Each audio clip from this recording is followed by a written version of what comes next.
Assalamualaikum semuanya. Pada tanggal 1 Mei 2024 pagi hari di Kecamatan Seberang Ulu Palembang, seorang wanita berusia 27 tahun bangun pagi dengan bahagia karena 4 hari lagi ia akan melangsungkan pernikahan dengan pria yang ia cintai. Kita sebut saja wanita ini bernama Anggi. Anggi sudah memesan wedding organizer senilai 40 juta rupiah yang sudah ia DP sekira 18 juta rupiah. Keluarga dan saudara-saudaranya di sana sudah membuat beberapa kue dan mulai membuat dekorasi di rumahnya. Beberapa teman sekolah Anggi dari luar kota pun sudah mulai berdatangan karena ingin menyaksikan langsung resepsi pernikahan Anggi. Tapi hari itu tiba-tiba berubah menjadi suram ketika pada malam hari sekitar jam 8 malam, beberapa pria berbadan tegap datang ke rumahnya lalu menangkap calon suaminya. Mereka adalah polisi dan penangkapan pria yang bernama Ahmad Arif itu adalah terkait kasus pembunuhan yang ia lakukan 7 hari sebelumnya di kota Bandung. Setelah mendengar kabar itu dan 5 hari setelahnya, Anggi tidak keluar rumah dan tidak berbicara sepatah kata pun. Ia mengalami syok dan trauma yang sangat mendalam. Kesalahan apa yang ia lakukan hingga pernikahannya harus batal beberapa hari sebelum ijab kabul lantaran calon suaminya diketahui membunuh seorang wanita yang adalah selingkuhannya. Begini kronologisnya. Rini Maryani, seorang ibu 2 anak berusia 46 tahun, dipaksa untuk menjadi seorang ibu pekerja karena rumah tangganya mengalami ketidakharmonisan. Hal itu membuat Rini dan suaminya memutuskan untuk bercerai. Namun perceraian mereka masih dalam tahap proses, jadi belum resmi bercerai.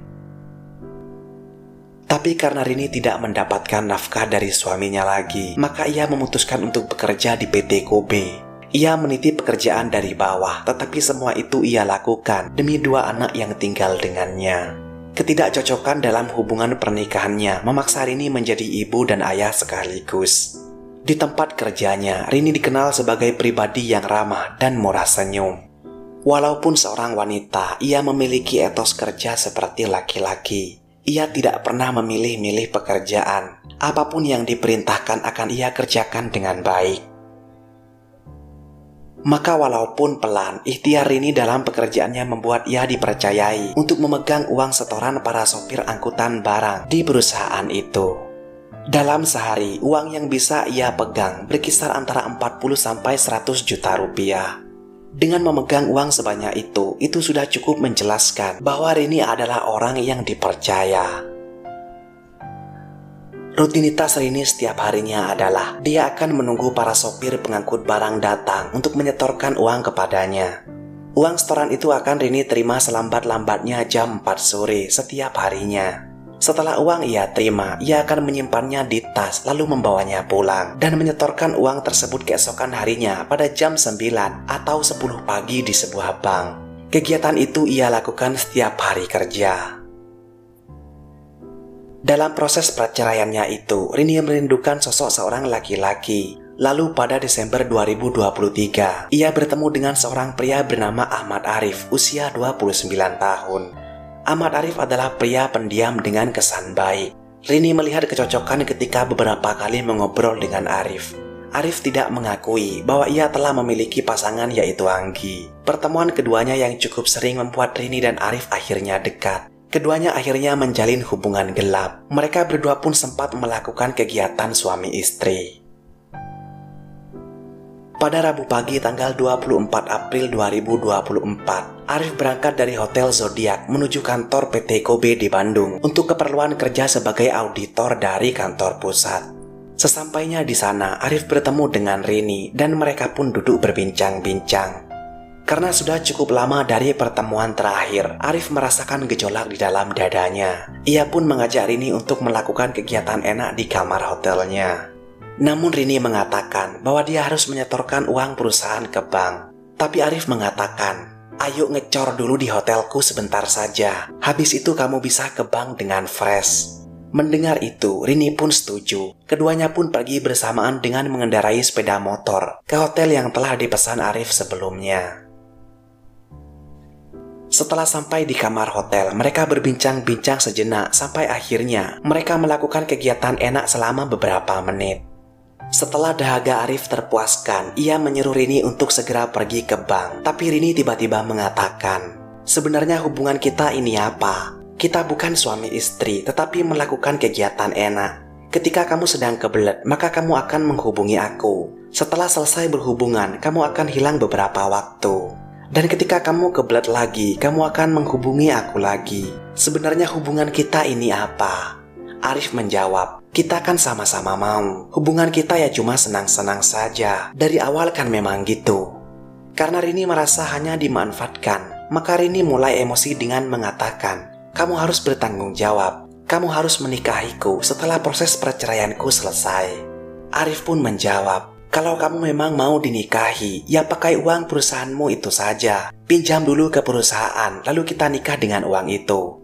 Rini menjawab, tidak, aku tidak mungkin memakai uang perusahaan ini. Tapi kamu harus menikahiku, aku meminta pertanggungjawaban. Percekcokan itu terus terjadi hingga pada suatu momen di mana Rini mengatakan kata-kata yang membuat Arif sakit hati karena tidak mau bertanggung jawab. Arif yang emosi lalu membenturkan kepala Rini ke tembok. Setelah Rini tidak sadarkan diri, ia membekap mulut Rini dengan bantal sambil mencekik lehernya selama 10 menit sampai memastikan Rini tidak bergerak dan tidak bernafas. Setelah membunuh korban, Arif bingung dan tidak percaya bahwa karena emosi, ia telah membunuh seorang manusia. Dalam kekalutan itu, Arif memiliki rencana untuk memasukkan jasad Rini ke dalam koper. Maka dari itu, ia keluar dari hotel untuk membeli sebuah koper coklat. Akan tetapi, setelah kembali ke hotel, koper yang dibelinya terlalu kecil. Tubuh Rini tidak muat dimasukkan ke sana. Lalu Arif keluar lagi untuk membeli koper yang lebih besar. Setelah sampai kembali ke kamar hotel, ia memasukkan tubuh Rini dengan ditekuk dan ditata sedemikian rupa hingga tubuhnya berhasil masuk ke koper berwarna hitam tersebut. Setelah itu, Arif keluar untuk membawa motor Rini ke penitipan motor. Lalu Arif memesan mobil yang kemudian akan ia gunakan untuk membawa jasad Rini dan tas Rini yang berisi uang setoran perusahaan senilai 43 juta rupiah. Arif lalu menghubungi adik kandungnya untuk menceritakan kejadian yang ia alami dan agar adiknya juga ikut membantu untuk membuang koper hitam. Arif keluar hotel membawa koper itu dan berkendara ke arah Bitung, Tangerang untuk kemudian menemui adiknya dan bertukar mobil rental yang sudah dipesan untuk membawa koper berisi jasad korban. Setelah itu, Arif bersama adik kandungnya berkendara kembali ke Bandung. Dan ketika sampai di Kalimalang, mereka membuang koper hitam itu ke semak-semak di pinggir jalan. Mereka melanjutkan perjalanan ke Bandung dan setelah sampai di tujuan, mereka memesan sebuah kamar di Hotel Parahyangan. Setelah 1 malam, Arif mengantar adiknya kembali ke Bitung, Tangerang. Lalu Arif langsung terbang ke Palembang dengan uang Rini senilai 43 juta rupiah untuk melakukan persiapan resepsi pernikahannya. Pada tanggal 27 April, setelah penemuan koper berisi mayat, polisi lalu mencoba mengidentifikasi sidik jarinya untuk kemudian didapatkan hasil bahwa korban bernama Rini berusia 46 tahun. Kepolisian Polda Metro Jaya lalu melakukan penyelidikan dan menyisir semua CCTV yang dilewati Rini dari mulai berangkat bekerja hingga pulang ke rumah. Dalam waktu 3 hari, didapatlah satu pelaku yang mengerucut pada nama seorang pria, Ahmad Arif, usia 29 tahun, yang saat itu ada di Palembang. Hingga pada tanggal 1 Mei, Arif Ahmad ditangkap di Palembang dan diamankan ke Polda Metro Jaya. Begitu pula dengan tersangka kedua yang ikut membantu, yaitu adik kandung Arif. Kini Arif dan adiknya terancam pasal berlapis, yaitu pasal 338 KUHP tentang pembunuhan dan pasal 366 KUHP tentang pencurian dengan kekerasan yang ancaman hukumannya maksimal 15 tahun kurungan penjara. Terima kasih banyak bagi kalian yang sudah menyempatkan waktu untuk menonton video ini sampai akhir. Sampai jumpa di video menarik selanjutnya.